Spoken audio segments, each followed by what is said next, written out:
Hola les Jafariens, bienvenue dans les véhicules dans les films.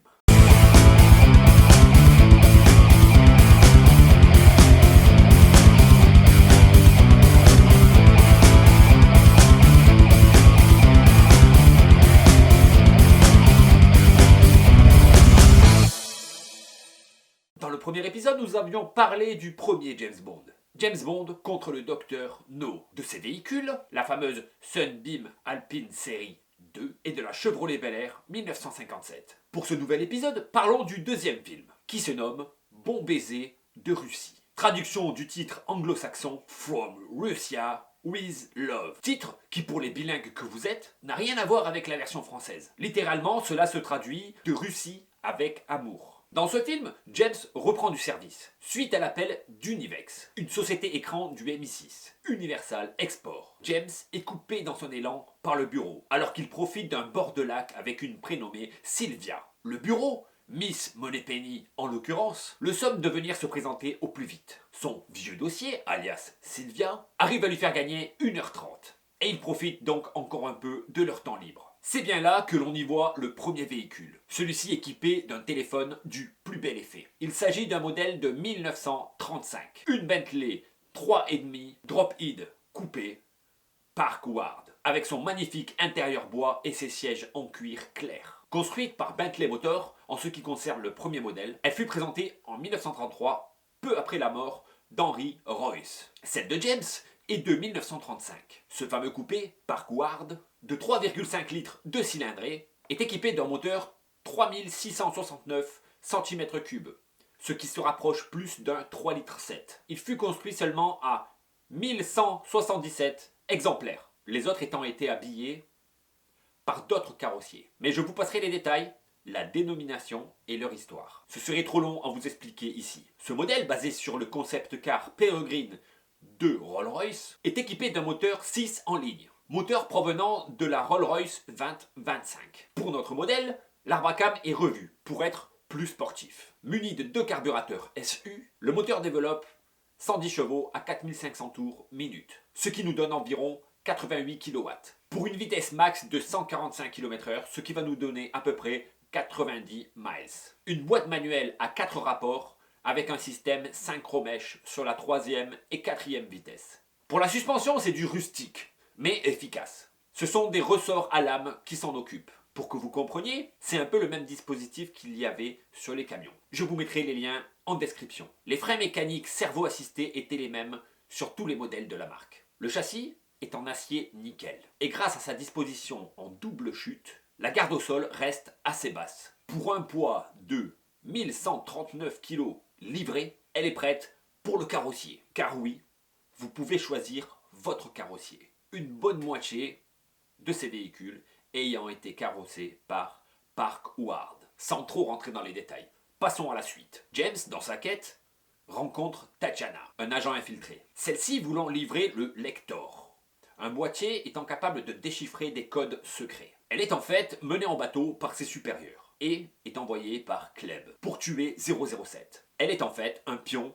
de l'organisation Spectre, dont nous avons parlé au premier volet.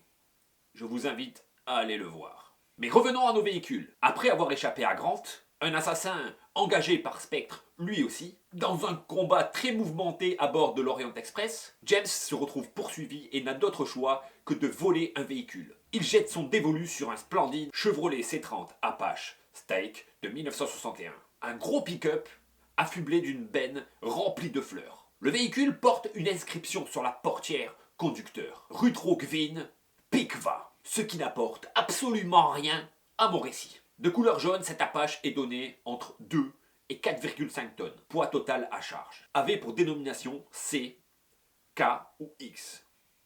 Le C du C30 pour les propulsions, le K et le X pour les 4x4, entendez, transmission intégrale. La suspension avant était dotée d'une barre de torsion, tandis que l'arrière de bras oscillants. Niveau moteur, 2 écoles. Un GMC V8 283 de 162 chevaux, ou soit des GMC 236 et 261 de 252 chevaux. Ce pick-up a une longueur de 5493 mm, pour une largeur de 2000 mm, une hauteur de 1810 mm, et enfin un empattement de 3378 mm, identique au C40 sorti un peu plus tard. La scène mémorable mettant en scène un hélicoptère où deux protagonistes grenadent allègrement le pick-up reste dans les mémoires. Plus tard, et parce qu'il n'y a pas que les automobiles, nous pourrons voir l'agent secret sur un splendide bateau de 1963, un Fairey Chasseresse 23, le bateau que Grant avait gardé pour s'échapper une fois qu'il les avait tués. C'est un offshore avec une cabine à 2 lits. Seulement 241 de ces bateaux furent produits, de 1959 à 1979. 5 de ces bateaux furent utilisés pour le tournage. 2 modèles 28, un modèle 23 à cabine longue, et enfin 2 modèles 23 standards. Certains pour transporter l'équipe technique, d'autres pour le tournage. Celui de notre agent secret est un modèle 23 standard, portant le nom de Gay Dolphin, littéralement le dauphin joyeux. Il est encore visible au National Motor Boat Museum à Pitsea, en Angleterre. Pour le côté technique, le modèle 23 de Lantress, entendez la chasseresse, se voit doté d'un V8 Dearborn Interceptor essence, d'une puissance de 215 chevaux, avec une vitesse max de 32 miles per hour, ce qui nous donne environ 52 km/h, et une vitesse de croisière de 25 miles per hour, ce qui nous donne environ 40 km/h. Il avait une autonomie de 150 miles, ce qui donne 240 km. Sa longueur était de 23 pieds pour ce modèle 23, ce qui nous donne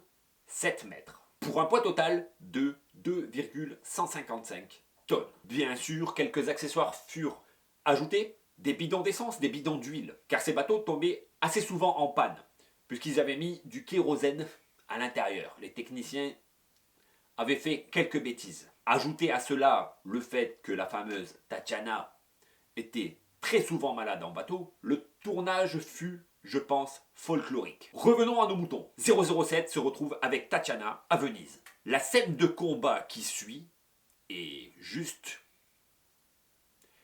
indescriptible. Mais je vous laisse aller voir vous-même. Replongez-vous dans cet univers plein d'intrigues, avec un soupçon de nostalgie peut-être. Les véhicules dans les films, c'est fini. A très bientôt sur la chaîne.